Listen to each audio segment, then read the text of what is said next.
Nicola Sturgeon has linked the Brexit vote to the UK government's austerity policies. The Scottish First Minister also said remaining a member of the single market after Brexit will be crucial. And she argued that the UK-wide result of the EU referendum was not a mandate for a hard Brexit. Ms. Sturgeon was addressing the annual conference of the Institute of Directors at the Royal Albert Hall in London. Prime Minister Theresa May has predicted that the UK will make a success of Brexit, and that Scotland's status would be enhanced as a result of leaving the EU. But Ms. Sturgeon, the SNP leader, told the conference that continued membership of the European single market was the obvious consensus position among Leave and Remain voters in the EU referendum. Reasonable doubts. But she acknowledged that certain aspects of single market membership, such as freedom of movement, will not satisfy everyone. She also argued that inequality was a key reason behind the EU referendum result, and that the UK government can no longer ignore the social and economic cost of austerity. Ms. Sturgeon said, "There are many causes of the vote to leave the EU. For many people, they will have included entirely reasonable doubts and reservations about the EU. It is, after all, an imperfect organization. But in part, Brexit was a product of a sense of disenfranchisement and disillusionment. It was born of inequality, of feelings of powerlessness, of austerity budgets which hurt the public services and social safety nets that so many people depend on.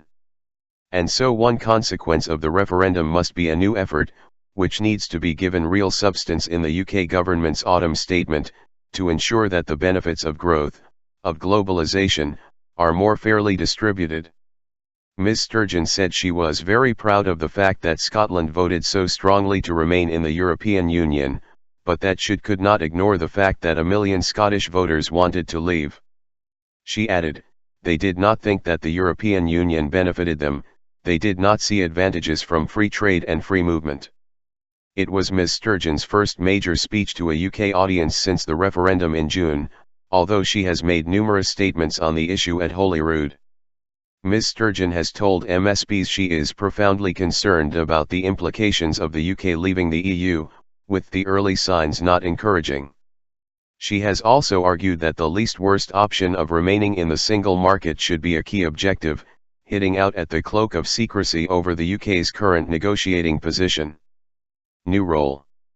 Mrs. May meanwhile has said the UK could get a better deal from foreign trade after leaving the EU. In a column in Holyrood magazine which she later posted in full on Facebook, the Prime Minister said Brexit represented an exciting chance to forge a new role in the world. She said the UK would make a success of Brexit, saying, "There should be no doubt, we will get a deal that works for us all." Mrs. May said, "As we strike that deal, we have an exciting chance to forge a new role in the world. Scotland's status will not be diminished by that, it will be enhanced.